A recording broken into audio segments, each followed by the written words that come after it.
Oh yeah, we want retribution. Oh yeah, we want retribution. Oh yeah, we want retribution. Yeah, we ran out of patience. Boil up with the cold hard hatred. I can feel the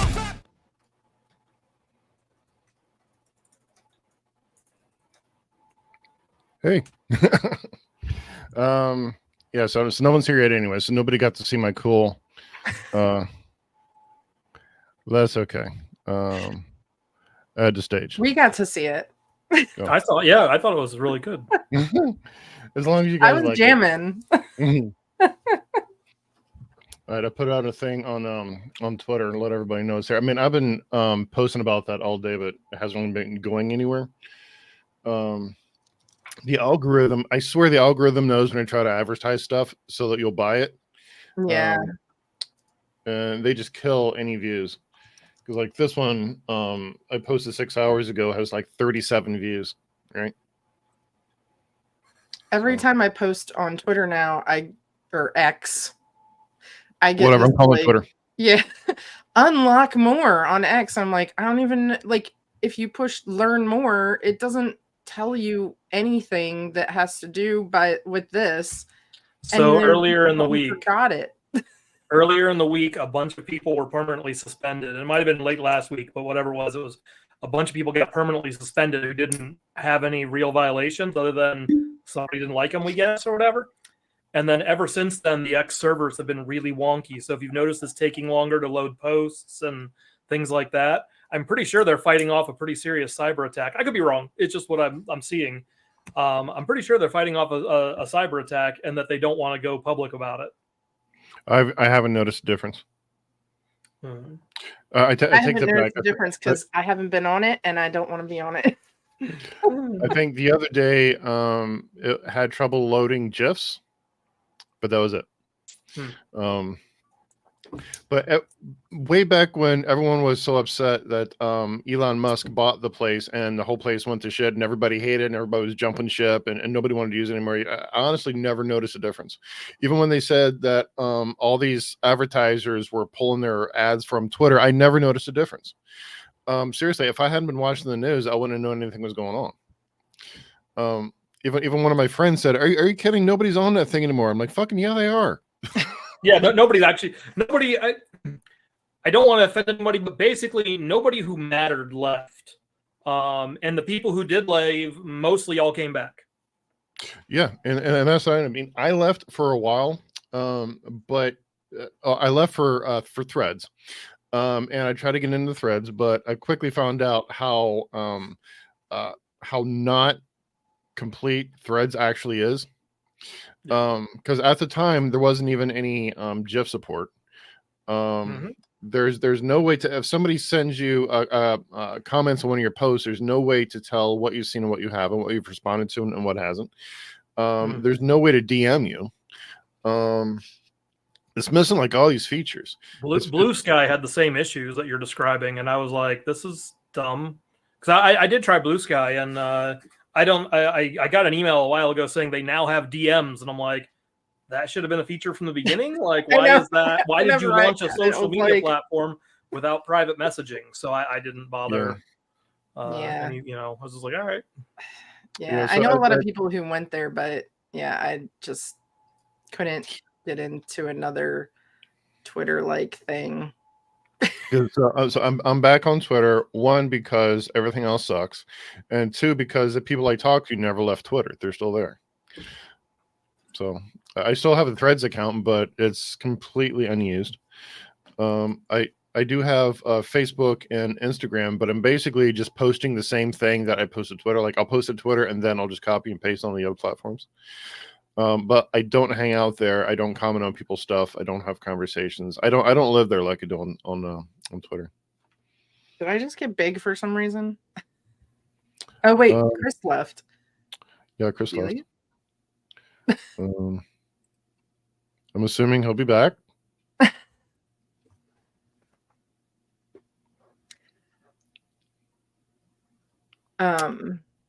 Yeah, I don't know. I tried Threads, like, works just because it's I'm like bouncing around the screen. Just because it's like integrated with Instagram, which I use anyway. So I'm like, I guess post to threads too, like, but that's like everything else. And then a bunch of people that I knew on Twitter left and made like a Discord server. So they invited me to that, but I don't even join that because it's like one of those ones that's super active and I just can't. I get overwhelmed by those. So yeah, that's what I don't like about Discord. I was on this booktubers Discord for a while because he advertised, join my Discord, we're doing this, join my Discord, we're that. So I finally said, yeah, join your Discord and I'll have fun with everyone else. And it's so damn overwhelming. Yeah, it is. And they need like especially for servers, like for like the big servers with like 50,000 people and stuff, they need like a feed like that you can follow individuals, almost like a Twitter inside a Discord kind of thing. So because it's just like clicking through all the channels and then I can't do I it. mute all the servers because I'm just like, I can't. The only one that I leave on is ours and my family server and the neurodiversity server that I'm on because no one ever posts. So it's like if somebody does, then it's like, oh, let's jump on and get in the conversation before they leave. But other than that, everyone else I'm like mute because I'm like, I can't deal with it. It's just too much. I don't know. I have to get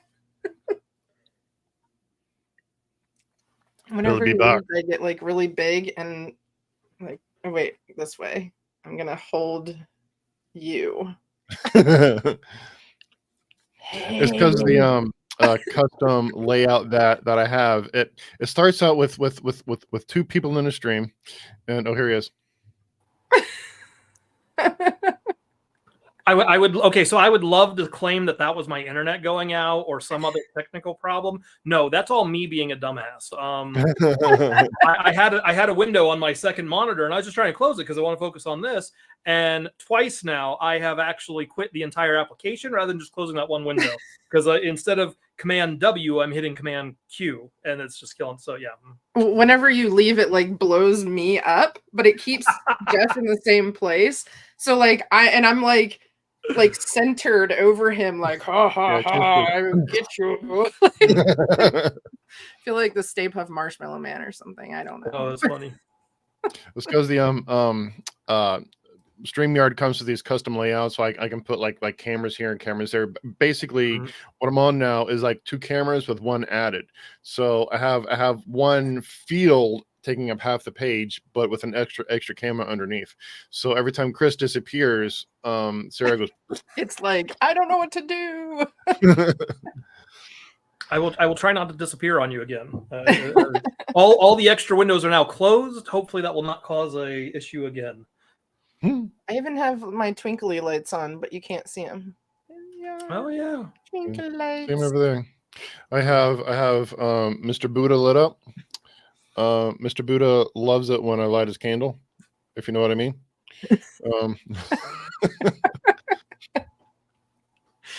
I think it's cool. I picked him up at Target one day. He's got, I don't know if you can see all this down here is melted wax from candles. Oh yeah, that's cool. I think he's neat. I've had him for years. It's always cool to find like things like that, and especially at like Target or something. Like, yeah, it was just like out of nowhere. I forget what it was there for. I think I was buying a new skillet or something, and I just happened to see him. Like, oh hey, you're cool. You're coming home with me. That sounds like a typical Target shopping trip. Yeah. I was there for a skillet. I brought home a Buddha. Target is the one store I will not take my daughter to because I will never get out of there without like $300 worth of stuff. I absolutely refuse.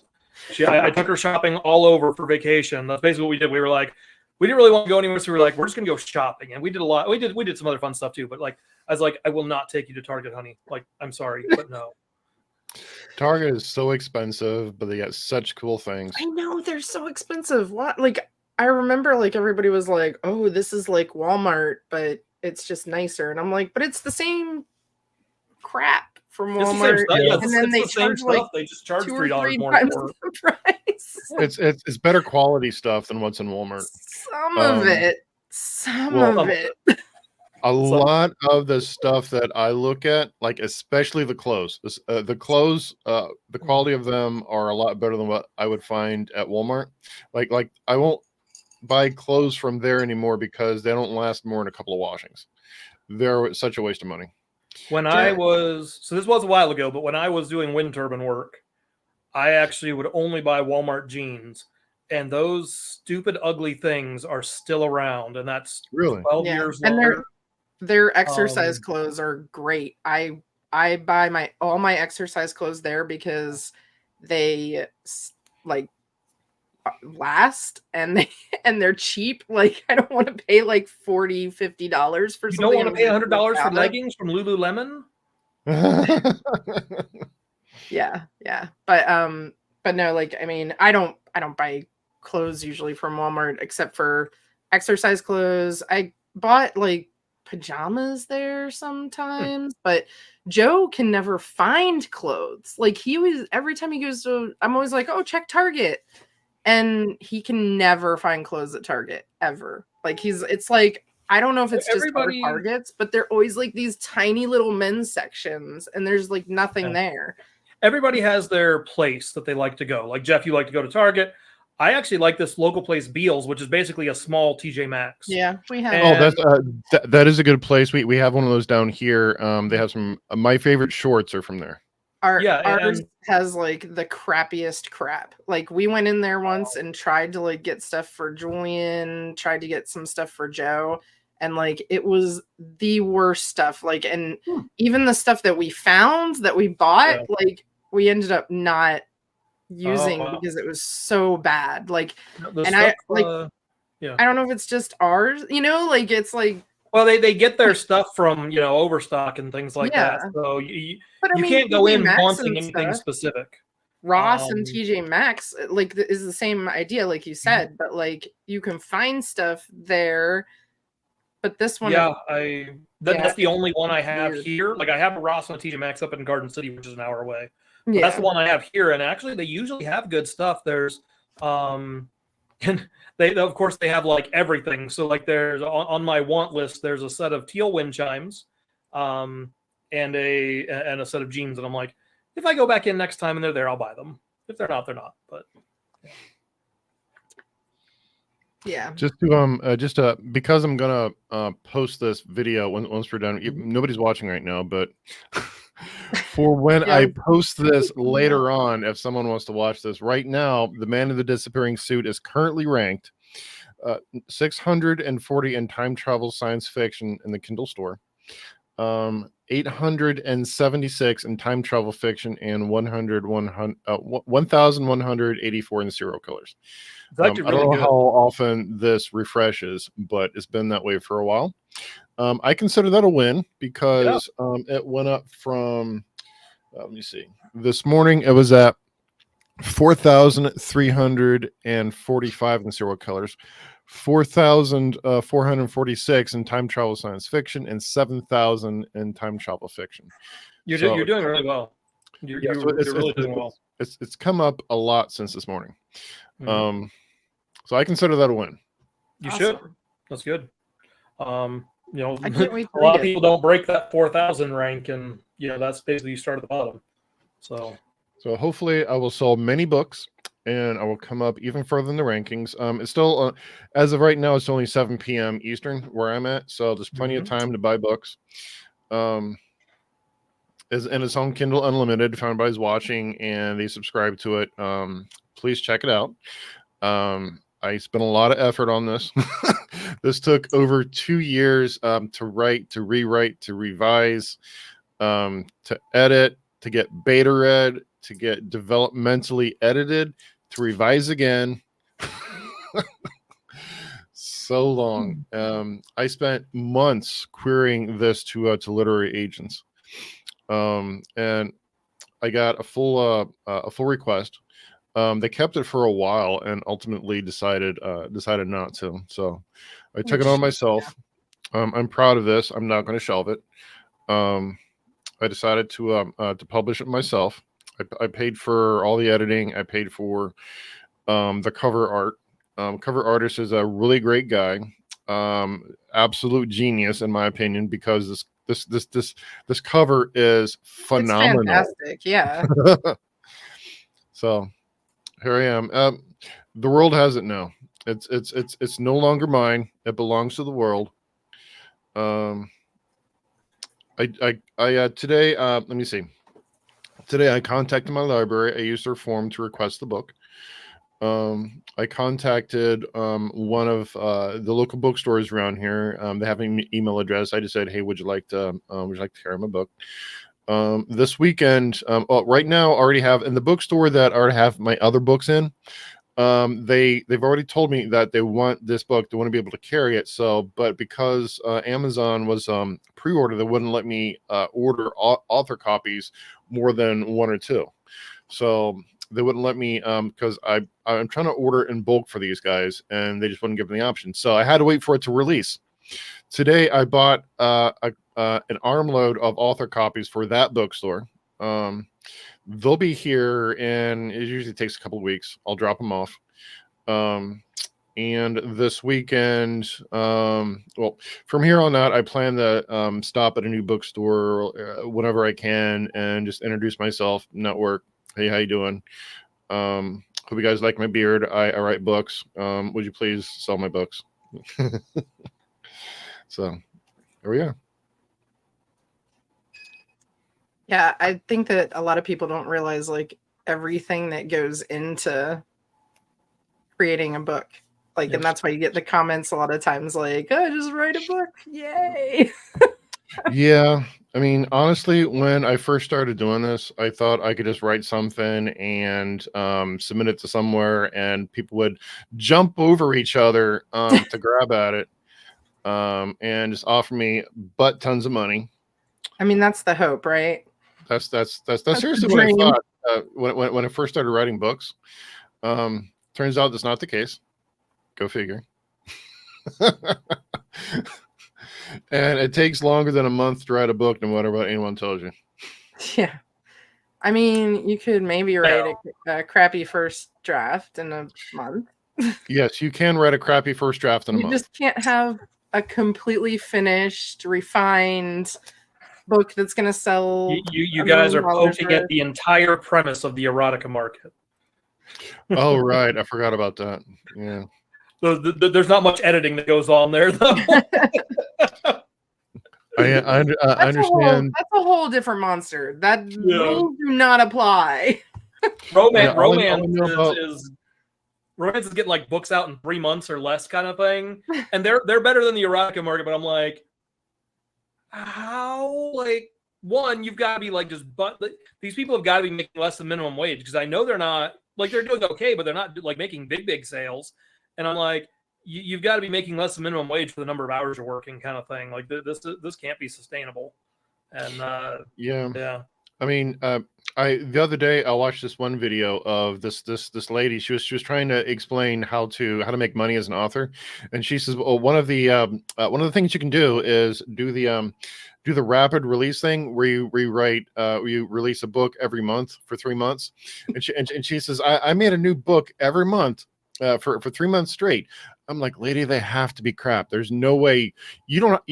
I know you don't have a job. Do that, write them ahead of time. And yeah, then, the rapid release is usually you have the trilogy done, because I don't know why, but every new author turns every book into a trilogy for some reason, because we can't just have standalone books anymore.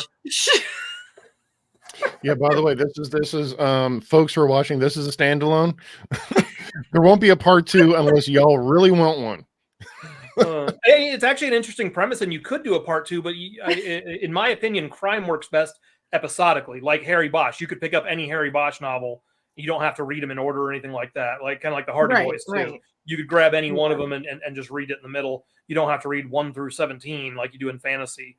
Yeah, like the Mike Hammer books. You can just pick one, start reading, and you're fine. Yeah. I mean, right now I'm writing the sequel to Blood Knight. And I'm trying to basically write a book that's able to stand alone, and all the bits that are important that were explained in the first book, I'm trying to explain in the second book, but to make it absolutely not imperative or important that you read that first book to be able to enjoy the second book. This is the first sequel I've ever written. So if you're going to I would personally not market it as a sequel, even if technically it is. I would just market it as its own book. And then maybe in the back say, hey, if you're interested, because people are weird. Like even if you say it's a standalone, if you also say it's a sequel, they won't want to do it, kind of thing.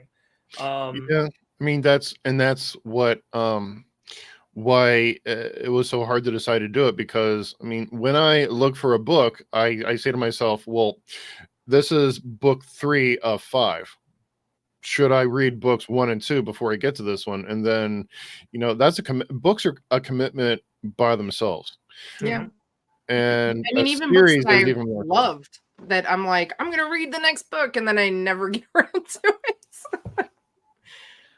I think there's really only been a couple of books that I liked enough to read any others in the series. The Last Policeman, I think, was the only book series. I actually read the entire series. It was The Last Policeman. It's 3 books. It was a detective mystery at the end of the world where asteroids coming for the Earth. They know it's coming here like months ahead of time, but there's still mysteries to solve. A murder. I loved it so much. It was such a good series. The only one I loved enough to read the entire series. There was one, a robot detective series. I read the second one. I liked the first one. I don't know if I liked the second one enough to read the third, because the second one kind of felt like, oh, hey, you guys like detective robots? Hold on a minute. Let me think of something. Yeah, I feel like that's some of the problem too with ones that weren't planned as like if it's a planned trilogy or a planned whatever, then usually they have an idea of like, this is what's going to happen in the first book, the second book, and the third book. But if it's this book did really well, let's make a sequel, then sometimes it can just fall apart, Mm-hmm. So Anne Rice's The Witching Hour was like one of the best books I have ever read. It was really long. I want to say like 700 pages or something. Yeah, whatever it was. It was a long book, and I loved it. I loved every minute of it, and I thought it was absolutely fantastic. And then the sequel, Lasher, had to be the worst 3 first chapters I ever read. Wow. And I'm like, and people are gonna crucify because of Anne Rice, and I'm like, but no, Lasher was bad. Lasher was just bad, and I was so disappointed because I was like, I'm not even gonna know what happened to these people because I'm done with the Mayfair Witches. Yeah, and one bad book would kill the entire series. Yeah. And I finished, although I didn't think it was necessarily that bad, I was really not interested. So I ended the Vampire Chronicles with Tale of the Body Thief. Like that one, a lot of people liked it. I just didn't like the premise that they were going for, and maybe 4 or 5 chapters in, I stopped there. But I really loved the first 3. Interview, Vampire Lestat, and Queen of the Damned were phenomenal. I still love those. Yeah, it's been forever ago. I know I've read at least 1 or 2 of Anne Rice's books. They were great, except for the fact of all the sex in them. But if you don't mind that, we just talk about this the other night. Yeah, like you're just talking about this. Chris wasn't there. All right, the rankings just updated. Right now, the Man in the Disappearing Suit is. It looks like we're doing worse. 743 in time travel fiction, 1,037 in time travel fiction, and 1,309 in serial killers. All right, come on, we gotta have some people need to buy this book. I Come on, everybody, buy some books, copy. read some pages. You need to send me a signed copy. I'll give you some money. Some monies. Send me your address. I'll send you a signed copy. I have from Ingram Spark. I bought a stack of 10. Yeah, you said you didn't get them, right? Not yet. I had planned on getting them for this live stream and signing them on here, but Yeah, one of the reasons I plan this book launch so far ahead in the future is it's just because I know it's going to have problems. And what took me the longest was screwing around with Ingram Spark, Yeah. trying to get them to get it right. I mean, eventually I found there's an actual support with the contact support, like when they send you a rejection for your book. There's actually a link on that email to contact the support with, because the error that they give you isn't informative at all. It doesn't tell what the problem is. So I kept submitting, they kept rejecting, and eventually I was able to get a hold of somebody once I found out how, and they told me what the problem is. I fixed it, and well, I fixed it too late, and now I don't have books for this live stream, but whatever. I can still have them for the next podcast. I can sign them on there. Was it And like I a can- formatting thing or something? It was a formatting thing, yeah. One of them was because I didn't have. I had to produce it into a PDF and upload it with the fonts in it. Yada yada yada.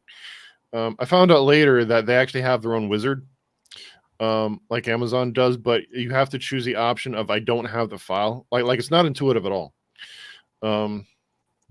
You have to choose this option and then go through their steps, because what I chose was I have the files, which I did, but apparently they're the wrong files, and there's very little out there in regards to explaining this stuff. But anyway, now that I have it figured out, the next book won't be so bad. But it took me so long to figure it out. I don't have anything to sign for this live stream, but I should get them shortly. And if you send me your address, I would be very happy to send you a signed copy with a book. I will send it to you. So what did you do? What did you use for putting together the book? What software did you use? Microsoft Word. Cool. Here's the bookmark, by the way. Yee. How cool is that? When I get my stack of books from Ingram Spark, this will come in the mail for you. And Chris, let me know if you want one as well, or a few, or whatever. And I should already have your Yes, address. please. Right, cool. One of my author friends. You don't need to. Sorry. I was just gonna say, gave out paper dolls with her signed copies. Change like the outfits and stuff. It was cute. That's cool. Jeff, you don't have to send it to me now. Just if you set it aside, and when the next time you send me something, that would be good. Cool. I just throw those in there along with it. Cool. Cool. So, and there's still no one watching. Oh, That was me. oh. I just sent it while I was thinking about it. Sweet, cool. When I get them, I'll yep. So I don't know if I showed you this. I have a special signing pen. It's a fountain pen Nice. that someone on Twitter is a hobbyist of fountain pens, and They make them. no, That same person is responsible for me. So Jeff, the same person that told you about that one is responsible for all these fountain pens Oh, cool. that I own. Yeah. Yeah, Chris's obsession. So it's just somebody. I was fine until I met that guy, and then it's just I don't think he'd want me to mention it right now, but he's big into fountain pens, writes a lot, and he does a lot. They do feel this does feel a lot nicer to write with than a regular ballpoint pen, but the only thing is I can't sign fast because it'll just because the ink doesn't come down to the point as quick as a ballpoint does. So if I go, I'll end up with this dotted line. Yeah. But it does feel like if I'm just like writing, it's really nice. I like the Sharpie gel pens. That's what I've been using a lot lately. No, I don't think I've tried that. They're pretty smooth and they're Sharpies, so it's not bad. But Cool. I don't know. I'm not fancy. Well, I was kind of hoping to get this on video. People like, oh my god, he's so cool with that cool fountain pen, signing those autographs like he's a real author or something. And it's something I can take to book signings and stuff when like in person, just like what right. you know. Can you change out the ink? Yes, you can. You Actually, should had get body. like some silver ink or something. My favorite is this. That is still illegible on a page. You can sign the cover. My favorite is purple ink. I found purple Waterman ink, and I've been loading all my pens with that. Nice. I'm using up the ink, like the black and the blue and stuff like that I have. That's the standard stuff. But my one drafting pen that I use for almost everything is just running exclusively purple. Love it. But Harlan, now that you mention it, I have some of actually a lot of my signed photos from celebrities are in silver Sharpie. So, did you see there's like this whole thing about celebrities and other people like not signing in certain colors because of the counterfeit stuff that happens? no. Yeah, I don't remember. Yes, but I can't remember exactly what I have. Heard Yeah, I something like can't that, but remember I don't know exactly what exactly, it is. It's like they don't use black or something because that's easy to fake or something. Maybe I can't remember, but yes, something about the color of the ink. Yeah, I feel like it's that they don't use blue for some reason, or I Maybe. can't remember. Yeah, it was something really weird because it was like It is something opposite like that. what I would have expected, and it was really strange. But yeah. Looks like we have a couple of viewers. Hello, viewers. How are you? Welcome to our live stream. I hope you've had a chance to check out my book, The Man in the Disappearing Suit, that's that released today. Spent a long time on it, but you should love it. It's right up my alley with time travel. I love it. It combined things I absolutely love. I love serial killers, I love detectives, and I absolutely adore time travel. So when Jeff was like, "Hey, I've got this story. Do you want to beta read it for me?" And I was like, "Well, what's it about?" And I was like, "Yes." And absolutely love the story. It's really well done, and I could see this detective going to another episode, or even if you just kept the tech, whatever. But I would read more in this. No series. pressure. Right one. Right, another one. No, I haven't read it yet, but I'm really excited too. So, well, I always try to leave myself a back door. Right now, I'm writing my first sequel I've ever written to Blood Knight. But whenever I write something, I always leave myself a back door. If I ever want to write something else in that world, then I have a starting place. The Man in the Disappearing Suit has one, but I'm not going to say what it is, because I don't want to, because I. right. Don't give it away. Don't give it away. But this actually came many moons ago. I was on some medication, and one of the side effects was vivid dreams. And they had been getting vivid for a while. And after a while, I started. I actually kept one of those dream journals, right, where you just wake up and you write down what dream you had and you go back to sleep. Mm-hmm. Most of the time, they were completely illegible, and I had no idea what I just wrote after I woke up. But this one, this one I did, and this one stuck with me. And it started out as a short story. Congrats on the book launch. I look forward to reading it. Thank you, Joseph Camp. It started out as a short story of that scene I had in my dream. And then after that, it just kept getting bigger and bigger. And eventually I says, okay, this is going to be a book. And I just wrote a book. I wrote the entire book to support this one scene that came up in my dream. So to me, that's why this one is different from the other two. Like, I was really worried about this book launch because this one came out is more of me than the other two I have out right now. So I spent some effort on it. Yeah. That's always more nerve-wracking. Yeah, definitely. So I just think it's cool that it came out because I was on some good meds. I have. So I wouldn't say meds, but fever dreams are definitely responsible for at least 3 stories I have, for sure. I've got a few notes in my story ideas app that are definitely based on weird dreams. Yep. Yeah. Anymore, I hate not being able to remember my dreams. I just remember the impression of a dream. Mm-hmm. especially because before they were really cool for a while. Have you ever done dream journaling? That's what I just yeah. When I was having those good dreams, I was waking up. Most of the time, I couldn't read my handwriting after I woke up. I get up in the morning and I just see a bunch of scribbles and lines and whatever. But so I want to use it more. I got a voice recorder years ago. Didn't use it at all. I was like, oh, if I need to do a voice memo, I'll do it in the phone kind of thing. With transcription being as good as it is today, I probably could do better on the phone than the voice recorder. But it's nice for like when you wake up in the middle of the night with an idea and you don't want to just sit there and write it down. I tried something similar, but my phone can't understand me when I first wake up. It just doesn't recognize anything I say as language, and it can't handle you speaking in cursive. None of the smart devices ever understand me.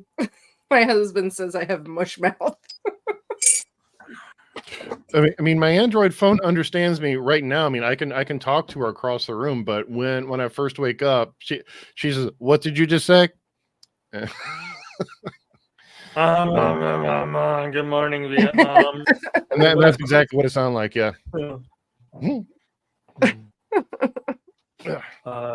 I remember one time I went to call somebody really early, and they had something important to get up to, and I was like, called them. I'm like, and they were like, what? Like, what are you saying? I'm like, are you awake? That's what I thought I was saying. They're like, I have no idea what you're saying, but thanks for waking me up. And then they hung up, and I guess I got them up because then I went back to bed, kind of thing. I was their backup, but like, yeah, I know today when I wake up, I probably don't. My first wake up, I probably don't have much better than that. But my problem is I tend to go to bed like 10 to midnight. I'll sleep for about 2 to 3 hours, and then I'll be up for 2 hours. Then I'll go back to bed, kind of thing. And in that meantime, like I don't want to get out of bed, but I kind of want to be productive because my brain's working on stuff and I'm relaxed. But then I don't want to get out of bed. So I need some way to capture my ideas and work that my brain's doing during those 2 hours. Yeah, I know people like that. They wake up, but they don't want to actually get up, so they're very productive on their phones during that time. Yeah, I try not to get on my phone because that's just going to make me not sleep. Then I'll be. I don't want to get up at 1 a.m. after only sleeping 2 hours. That's just not. Yeah. Yeah, I try not to get on my phone in the middle of the night because then, I'll. Yeah. Yeah, for me, I tend to go to bed around 10 and then wake up at like 4 or 5 in the morning. I mean, I don't sleep well. Sorry, Chris. Your thing stopped and you were like. It's like the time I was in the hotel and you were like, my face is gonna freeze like that, and then it was like, and it actually froze like that. Look, if we've got some more people, hello, new people, welcome to the stream. Hope you like my book. I'm very proud of it. Good We're book. Just poking fun at Chris's low res video. It's all my internet again. That's fine. At least now it's like a nice smile. Yes, you can stay like that. You're good. It's a very pleasant smile. You should just turn off the video and turn on like an no. That's no. And it's frozen.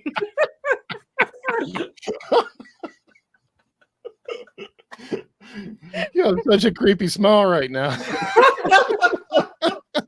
Like in tears. Oh my god, I have the best luck with bad internet video.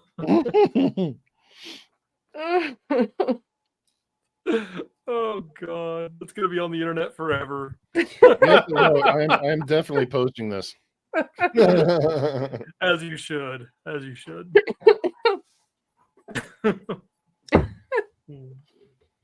So anyway, you were saying, Jeff. Oh, I don't know. I forgot. Is my face still like that? What's that? Is my face still like that? No. You moved around a few times. I really wish you could just keep that that expression up for like forever. That was awesome. I did see a doggy though. Yes, they're couple of dogs floating right there.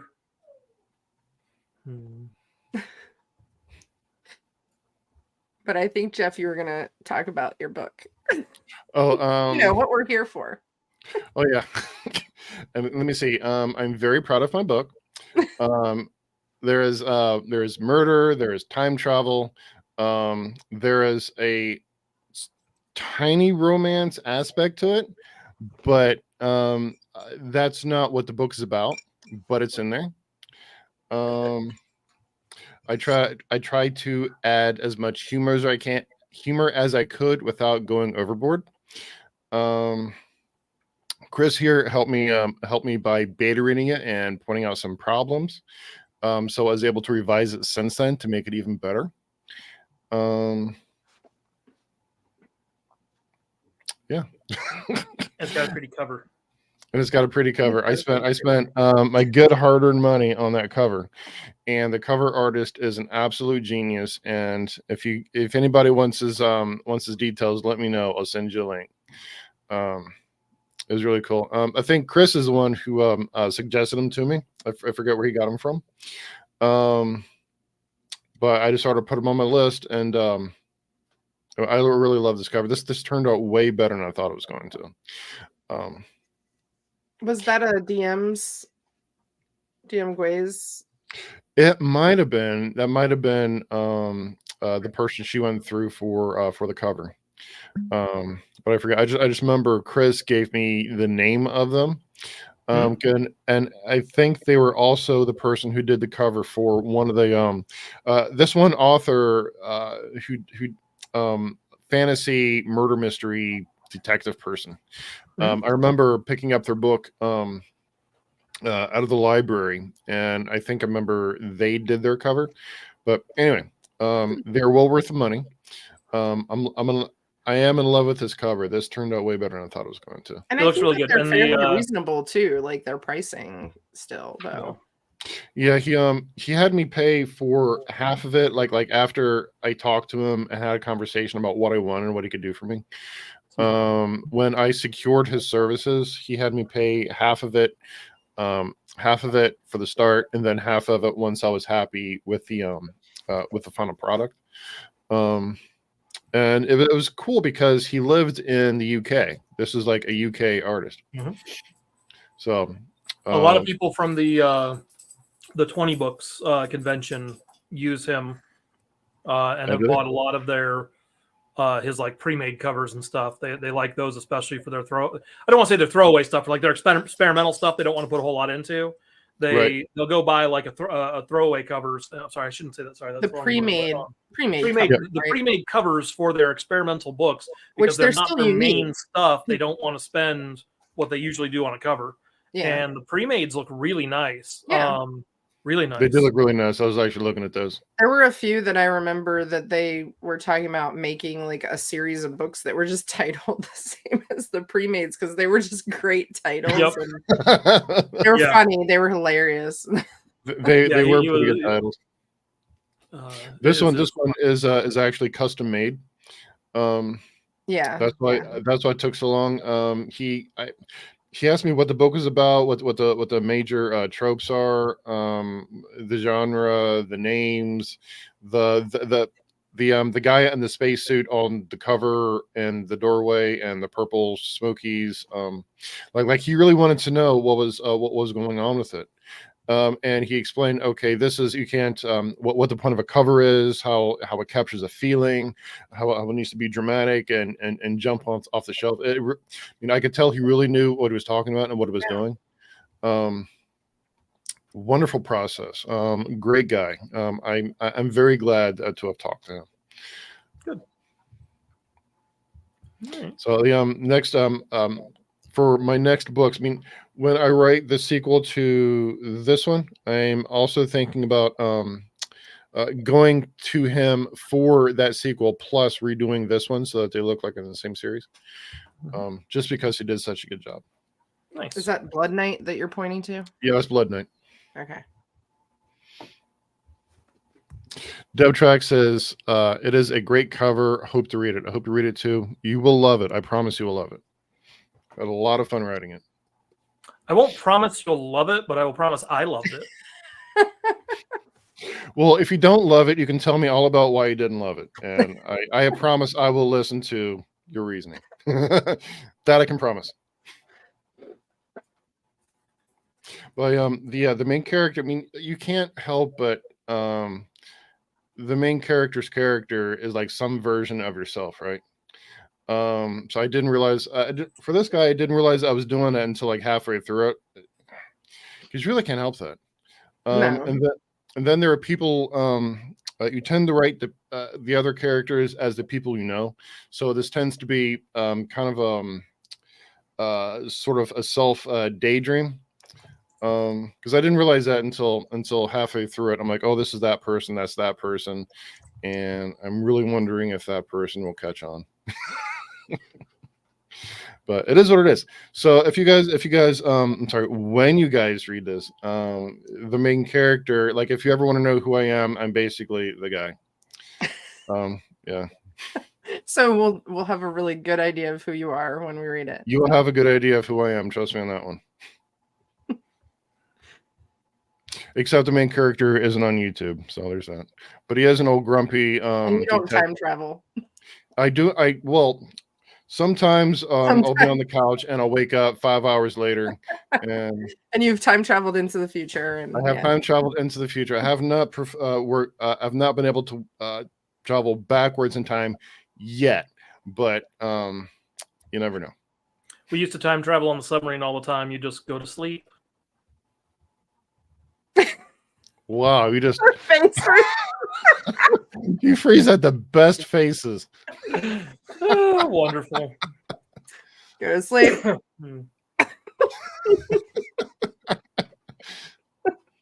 Tell them never. I'm gonna have to go watch this, and I know my best friend's gonna come watch this, and she's just gonna make fun of me constantly for the whole thing.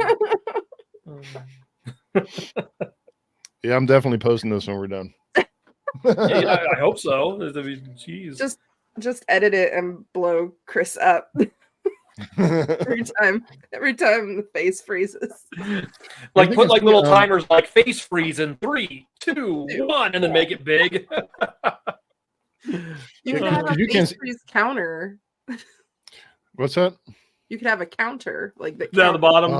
left, like face freeze counter. This is see. I don't know what YouTube is actually. YouTube records the lives on their site. That's actually and just like posts it or whatever. Yeah, once we're done with this, it'll compile on the YouTube site, and I'll. So I won't be able to add all that stuff. But you can do it after, where you just edit a compilation of all. What I'm saying is, I won't have a recording of this because it's on their site. I mean, I don't know if it'll let me download it, but whatever. Anyway, you can download your own videos. I think I can download my own videos, yes, but I don't know if I can download mine live yet because this is my first one. I will find out though. If I can download it, then that is something that I can do. But we'll see. Anywho. I'm sitting here scheming. And Chris is just frozen again.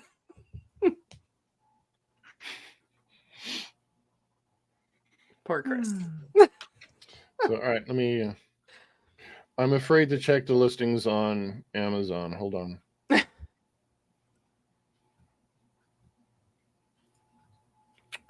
Let me refresh. Same as it was when I looked at it last. It's 7:43 in time travel. Yeah, I don't know how often Amazon updates that stuff, but so I'm hoping tomorrow will be a better day, and we'll go back up in the listings some, because more people will have had a time. More people will have had enough time to check it out and buy it and stuff. It's a good book. Buy it, love it, read it many times. It's time travel, so you can pretend that you went back in time and read it all over for the first time. And it's not conventional time travel. There's a twist to it. Don't tell them. What's that? Don't tell them how the time travel works, because it's probably the most unique way I've ever seen time travel done, and that's what we should say about it. Yes. You got to read this. It is unique. I'm not going to tell you how it works, but it aligns more with the scientific understanding of physics, at least the way I understand it. I'm not a physicist, but it's at least more scientifically plausible than any other time travel that you've seen thus far, because all the other stuff is just crap. And they know it's crap, and the point was to be able to make the point, like Jules Verne's The Time Machine was basically he wasn't trying to say, hey, this is possible. He was just trying to say he was trying to take how the world worked at his time and fast forward 1,000 years and show where the world is at an exaggerated level. Right. That's what he used time travel to do. And most stories that involve time travel, that's what they're actually doing. It has nothing to do with whether or not it's possible. They're just trying to show your point. But this one, I did some Googling. There's a little fudging on the science, but I mean, because what are you going to do? It's not a hard sci-fi, right? So you don't have to make all that stuff make sense. Everything in it was consistent. It makes sense. It works. You don't need to work the actual. You don't need to Tony Stark it, man. That's how time. I feel like that's like how time travel is. Stories. Like you have to have some kind of suspension of disbelief, and if you have a good explanation for it, then that's just better. It's. And I don't know, did you read All Our Wrong Todays at all, Jeff? Or what do you? All Our Wrong Todays? I've never heard of it. It's like where this guy goes to the future and it's like wrong. Like it's like a totally different version of or whatever. But it has some interesting time travel like explanations and things like that in it. And then when he has to go back in time, he has to like live everything backwards at regular speed. Is this a movie or a book? It's a book. And is it good? Is it worth reading? I enjoyed it. Yeah. I mean, it was interesting. I would say to check it out. Well, just I'm not gonna say whether you. But don't check out the books. Do not check out the books on Wheels or the Jersey Devil. Leave both of those in the bin. We have videos on that if you guys want to see why you should never read them. What? The link will be in the comments, Jeff. I've now bound you, Jeff. You have to put the links to those videos in the comments because those were horrific. The books on wheels? What?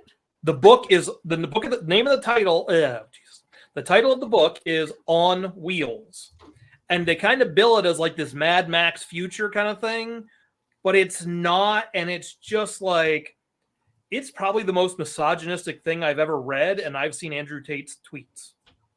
I found it at a used bookstore. I don't even see it on Amazon. I actually on camera threw the book away because it was that bad. Oh, is that one of the ones you guys reviewed? Mm-hmm. Yes, we did a buddy read on one of our videos. It was absolutely terrible. I don't think I finished it. I think I DNF'd it somewhere 3/4 through. It's terrible. It was. Is it a time travel? No. Oh. No. I'm not sure how we got on that, but sorry. I just wanted to put that out there again. Like, never read those books. They are terrible. Yeah, I mean, like, I don't like to like say, well, I enjoyed it, so you must enjoy it, because everyone has different opinions, and I don't get like, I'm not going to get offended if you don't like something. Only if you call me stupid for liking it. Harlan, you're so stupid. I know. Or like how people tell me that because I don't like Lord of the Rings, then I must not have read it. or I must not understand what good literature is, or I must have a I narrow can't view read of. Lord of the Rings. It's too much. Yes. Too much names and bullshit that I don't care. Like, just get to the story. That's all I want. Jeff, you're Yeah. invalid if you don't like Lord of the Rings. I'm so invalid. Invalid. We have a joke in our house though about Lord of the Rings because my husband would I have a friend who would call me, and every time he would call me, my husband would have Lord of the Rings, the movies, blasting in the background. So Wow. like I couldn't hear anything, and all like my friends just like, oh, they're watching Lord of the Rings again, aren't they? I'm like, See, I yeah. liked the movies. I thought the movies were cool, but the books, I can't handle the books. I Just can't like you either. said, just too many names, too many details, too much backstory. Yeah. The books are. Chris loves these books for those reasons. He lives on those details. I can't handle them. I don't know that I love it for the details, but I do mean, love the books.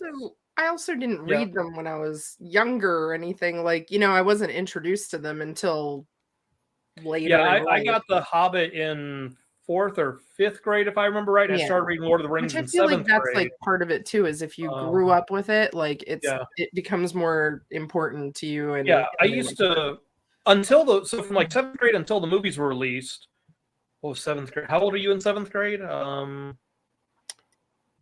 don't know. I was born at 40. Like, so 91-ish. 13? So for 10 years minimum, I read the books once a year, every year. It was like a summer thing I did. So I love the books. But once the movies came out, there was a much easier way to enjoy the story, and I didn't have to read them anymore. In my opinion, Peter Jackson did what he did with the movies was what you should do with the movie.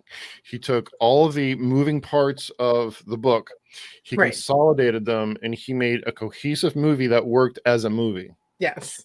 That's what you should do.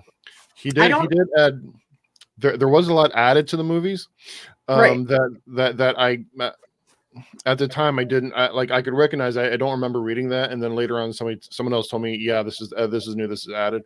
But he took the moving parts of the book, he got actors to play them out, he made a cohesive movie that works as a movie. In my opinion, he did what you're supposed to do. I never understand people who get so upset about like stuff being left out of movies, and you know what it's like, especially with Lord of the Rings. You have it's gonna be. Those books are huge. Right. It's a totally different media. It's a different delivery. You can't have like a 5-hour movie like, freaking what's his face thinks you can with Justice League. But that's Snyder. But check it out. I can show these things. Boop. Justice League was awful. Oh, look at that. That's nice. Oh, that's cool. Boop. The 5-hour Justice League. Somehow Julian sat through that, and it's hard enough to get him to sit through anything, but he sat through Justice League. Like they added like 2 hours of it, and like an hour and 45 minutes of it was slow-mo. I was just like, yes. I can't do this. And it was the Flash for some reason. Like the Flash was the slowest character in the entire movie. I always thought that was so weird. If you want to show that a character is really fast, you show them in slow-mo. Because they did it with Quicksilver and the X-Men. Mm-hmm. Which is why they did it with the Flash. And I mean, and fine if you're gonna do it like a few times, but it was like every time, and it was so slow that it was just like, oh my god, why is it that like a 2-second clip of the Flash is now like 15 minutes long? Yeah, I mean that Justice League movie. I mean, honestly, the cartoons are way better. Oh yeah, definitely. I like the cartoons. The cartoons are fun. The movie was just depressing and long and dark, and it looked didn't like make any sense, like with the characters' motivations or anything. Yeah, like that's another thing. Let me save this bank by blowing up the bank. And I refuse to watch the they did like a remake, a director's cut on HBO Max or something. That it was basically the same movie, but with a bunch of extra footage cut in, and they That was redid the Snyder effect. cut, right? The Snyder The cut, Snyder thank Cut, you. yeah. That was like 5 hours long. It was insane. Mm-hmm. It was And dumb. somehow my ADHD autistic son sat and watched the entire thing. It has to be the slow mo. That's all I can think. But he couldn't watch Dune too. No. The other night. Joseph Comp says that Quicksilver slow-mo scene was super fun. Justice League was a chore, and I felt every second of that slow motion. I guess that was the point. Yeah. Yeah. Really All right. wasn't. Jeff, I have commitments to my daughter. Do you Mhm. want me, if I leave the room, will it screw up your cameras? Nope. It'll make me Okay. really big again. Because I can just mute everything and leave the box. But okay. Yeah, you're welcome to leave. Harlan's gonna get huge here in a minute. And she's gonna overshadow Ready me to take over like, the world. as if Okay. she were Gamera and I were Tokyo. But I you can might fix it. figure out how to shoot lasers out of my eyes. I don't know. Post-production, we need lasers out of Harlan's eyes. All right. Yeah, in the edit where we have all the like still shots of you and your weird. That's my face. daughter. I've promised to make peach cheesecake with her, so Oh, we got to go. that sounds we yummy. bought peaches from the farmer truck. Peach cheesecake. Oh. Peach cheesecake, Weird from? freeze frame again. of course. But it's all right, you pointing at your daughter.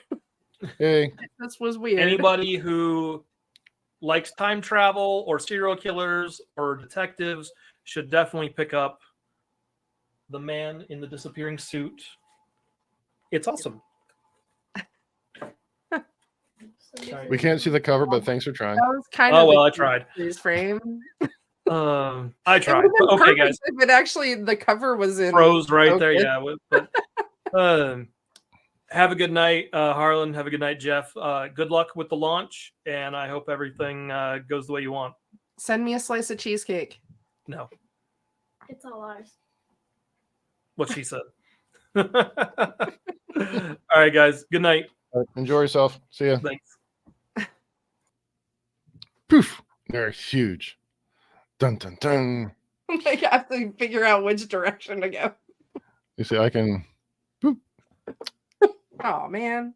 It's gonna bite can- your I can- hat. I can send you back. There you go. So weird.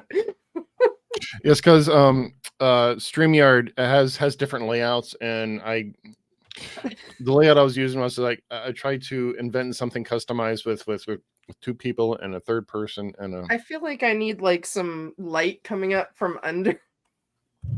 You like, do. Be like the Wizard of Oz or something. That'd be so cool. The Your man fiery behind. colory Pay no hair. attention to the man behind the curtain. Oh, I finally read that book that the movie was based on not long ago. Like I didn't realize it was based on a book until recently. So, and it was on I think it was like $1 on Kindle Unlimited or something. The book is so much better. Oh my god. Yeah. Like I understand the movies in the 20s. Was it made in the 20s? Hey Google. I feel like it was a little later. When was the movie Wizard of Oz released? 1939. Yeah. All right. So, I think what was going on in the movies at the time. They were a Right. bit of an escape, a bit of silvery, tinsely town sparkliness. The book didn't have that. It was more like a grown-up telling a story to a bunch of kids. It was even worded that way. When the gang saw the wizard, like they didn't see them all at once. They saw them individually, Right. and they each saw something different. And just the way that was described, it was the language was so simplistic. It was as if it was written for a grown up to read to a bunch of kids, and it was so cool. Yeah. I mean, I That I love like that book. that, and like I really like the Alice in Wonderland book. Even though it's like very trippy. Yeah, I read that. That's actually one of my favorite books. Alice in Yeah, Wonderland mine and the too. Looking Glass. I read that after the Disney movie came out with like Grown Up Alice. I like the movie so much that I went looking, and I liked the book so much that I watched the movie again, and I liked the movie even better because it started picking stuff out. Like the little bits that they throw in there. I Something about believing 6 impossible things before breakfast was out of the book. I'm like, Mm-hmm. oh my god, I Yeah. love that line. Yeah. It's really cool. I have a couple of different versions of it too, like ones with different art and like what's the one? There's one that's like really weird that I have. But yeah, it's just really cool. I love it. But Yeah, I need to get. I've read both books twice. I need to give them another reread soon, um, just because they're so awesome. yeah, I should read them to Julian. Well, I know he will love them. Yeah, yeah. He's all into books on autism right now, so we're Oh, going really? through lots of books on that. So Yeah. I mean, when I was, I mean, I'm still watching videos on autism, Mhm, which it's weird how there's a community revolving around it that I never mhm. knew even existed until a couple of years ago. But as I was going through that stage of just needing to know more about it, like I was reading books on it, I was watching videos on it, I was looking up web pages on it, and that became a special interest for like months and months and months. Until eventually I came to a point where everyone's just sort of repeating themselves now. Yes, and you're like, all right, I Yeah. know this. And it feels like you're reading the same thing over and over Yeah. again. Well, the thing that we realize is that there's just not a lot of like there's some books about autistic main characters that are fiction, but there's not a lot of nonfiction books that are just about autism written by autistics for kids. Like they're all focused towards the parents, and he wants to read like, things that are nonfiction that are geared more towards kids. And like he Yeah. wanted to read the unmasking autism book, and we were like, it's a little bit like probably above your level of, Yeah. I mean, you probably just get bored, right? Like it's not yeah. even I mean, there's nothing in it that you wouldn't want a kid to read. It's just the right. level of writing is above where he's at. Right. It's like it's just that you're gonna be bored. Yeah. So I'm like, so there seems to be like I did find like it was, I guess, a workshop or workbook or something. And I was like, oh, this looks cool. But then it was written by an ABA specialist, and he's like vehemently against ABA because of Yeah. like I heard some videos stuff that he's about those ABA guys. yeah, because of videos and stuff. And like I'm like, it's a touchy subject in the autistic community anyway, but it's also like, from my understanding, there's like different things. So it's like you don't know what that person like Yeah. did or whatever. So I'm like, but I was like, I'm not gonna get this for him because he'll just be like, throw it in Yeah. the trash. Yeah. So yeah. There's a lot of people in the autistic community who see ABA as the devil. Yeah. And that's him pretty much. And I'm like, you haven't experienced it, but he takes their Yeah. I mean, it took me a while to find out what turns. what was so wrong about them and what the deal Yeah, was, because I kept hearing over and over again, they're evil, they're evil, they're evil, but I didn't hear any reason of why they're evil, right? right. Um, so it took me a while to find some stuff to read on them. I mean, they used to be very evil, like they used to Oh electrocute yeah. people back in the Oh day. yeah. Oh, it's Um, awful. And I mean, still, like they have things where like you hear about like kids getting locked in rooms and things like that, and and just like withholding their supports and stuff to make them do something right is still abusive. Like it's just and it's not seen that way, but that's well, see that I don't know. I mean, I remember. Well, I know that in order to motivate someone, you motivate them through reward. And that can be seen as, well, you're withholding it from, if you're withholding something like food that a person needs, that is bad. Right. But if you tell them that you'll get to play with this toy if you do this, because I remember when I was a kid, Right. like back in the kindergarten, first grade, they all said, well, if you finish your math test, then you'll be able to sit over on the carpet and play with these toys. That was a normal thing. Right. If But, that's like, what you're if you doing, say you can't do your stimming that's regulating you that is until you bad. do this thing, that's bad, because Absolutely. that's like Yeah. withholding food, right? So that's, that's where the line gets like blurred, and they, they'll be like, oh, don't spin, don't do this, don't do that, or whatever. But yeah, so he gets he gets like very upset, and the school is like, he's gonna totally run his own, like, autism awareness center and be so, whatever. And Then that's fine. Awareness is good. Because the other day I released a short. It was for Autism Awareness Month, saying that I was autistic. And one of the guys commented, "No offense, but you look totally normal." He said, and that's the response that you see on like all the videos of autistics, and it's like, you don't look autistic, and it's like, so what does autism I'm look like? I'm proud of myself at my response. I says, yes, there's a lot of misconceptions about what autism is, and that comes from movies like Rain Man. Right. And I said a few things. I was diagnosed a couple of years, and a while passed, and he said, all right, I did some research. I found a little more. And we had a short conversation. He asked me what my kind of autism is. And I told him I was diagnosed level 1 without cognitive impairment. We talked about, I mean, it turned it into a nice little No, it's teachable great. moment. And that was fun. Like I got to bring awareness to somebody who just didn't know anything about it. Yeah, 10 and it minutes ago. sounds like he was receptive to it. And like I always say, like, we should allow people to learn and change, because the problem is when you're like, oh, you said this thing, and there's, now you're just backtracking or whatever because you were called out on Yeah. it. Or something. You're not No, allowed I agree. In my opinion, people should be allowed to be ignorant. Right, exactly. Because Because people are like, you can't know everything, and so it's like, yeah, I mean, you can't be born with a perfect knowledge of all that there is. I yeah, mean, we're gonna do stupid things. We're gonna say dumb stuff.